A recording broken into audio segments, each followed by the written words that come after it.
कुछ खबरें आलमी मंजरनामे से। G7 वज़राए ख़ारजा ने कहा है कि ईरान को एटमी हथियार हासिल करने की इजाज़त नहीं दी जा सकती।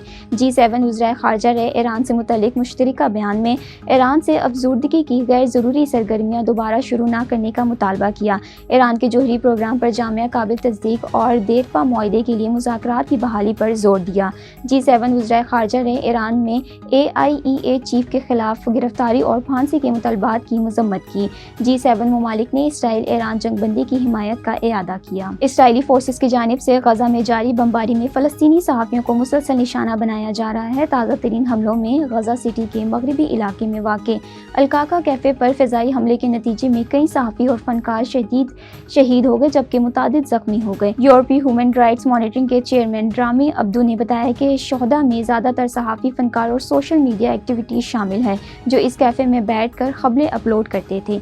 ये वाज़ेह होता जा रहा है कि इसराइल जानबूझकर इन मराकज़ को निशाना बना रहा है जहाँ से सहाफ़ी खबरें और तस्वीरें शेयर करते हैं। और चीन की जानिब से अनाज की पैदावार बढ़ने के इक़दाम जारी। चीन हुकूमत ने किसानों की हौसला अफजाई के लिए भी अहम इक़दाम किए हैं।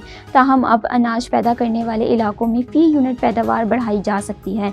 मज़ीद तफ़सीलात जानते हैं बीजिंग से शाहिद अफराज खान की रिपोर्ट में। चीन के अहम अनाज पैदा करने वाले इलाकों में फ़ी यूनिट पैदावार बढ़ाने की कोशिशें तेज़ कर दी गई हैं ताकि 2025 में मुल्क का रिकॉर्ड 70 करोड़ मीट्रिक टन अनाज का हदफ हासिल किया जा सके। हुकूमती रिपोर्ट के मुताबिक शुमाल मशरक़ी चीन में बहार की बुवाई मुकम्मल हो चुकी है और मिट्टी में नमी की मुनासिब मिक़दार फसलों की अच्छी नमो की ज़ामिन है। मुल्क भर में गंदम की ज़्यादातर कटाई पहले ही मुकम्मल हो चुकी है, जो पिछले साल के मुकाबले में तेज़ रफ्तार है।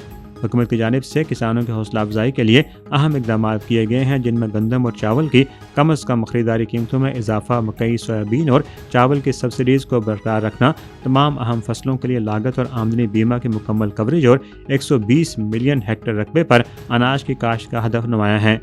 दीगर कलीदी इक़दाम में 5.3 मिलियन हेक्टेयर आला म्यार के खेत तामीर करना और चावल, गंदम, मकई, सोयाबीन और सरसों की पैदावार बढ़ाने के लिए जदीद टेक्नोलॉजी से मुतारिफ कराना शामिल है।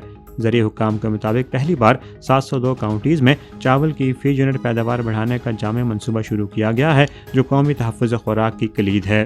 चीन की जानिब से हालिया बरसों में जदीद ज़रिए उसूलों का अपनाते हुए ज़रिए मशीनरी की मदद से जदीद ज़राअत को आगे बढ़ाया जा रहा है, जिससे अनाज की पैदावार में भी नुमाया इजाफा हुआ है। Shahid Afraz Khan, A1 TV, Beijing.